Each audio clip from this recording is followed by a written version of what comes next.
Лед тронулся. Сегодня разрушение ледяного покрова наблюдается на Лене, Алдане, Вилюе и Яне, а на реках Колыма и Индигирка пока ледостав. По данным МЧС, паводковая ситуация в Якутии стабильная, однако на опасных участках все равно размещают спасательные посты.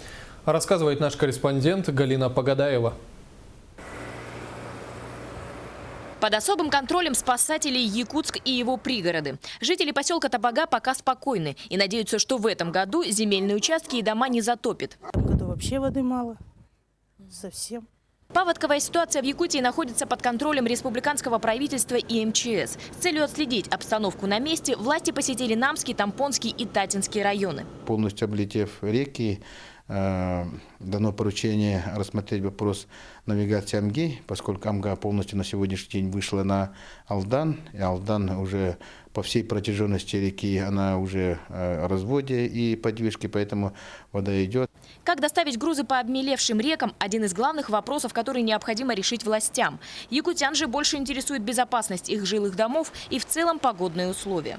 В ближайшие дни в столице ожидаются дожди и возможен мокрый снег. Ночью 0+2, в дневные часы около 13 градусов тепла. В ночь на четверг уже похолодает, ночью будет -1, -3.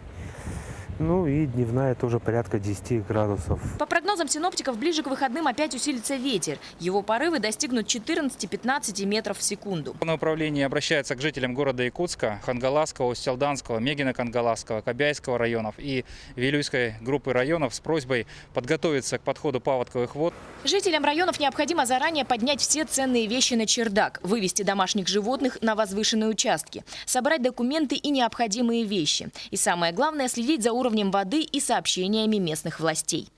По данным сотрудников МЧС, паводковая ситуация в целом в республике стабильная. Это во многом объясняется маловодьем на реках Якутии. Однако спасательные посты МЧС размещены на всех опасных участках. Под особым контролем находится Якутск. Галина Погодаева, Илья Жараев, НВК Саха, Якутск.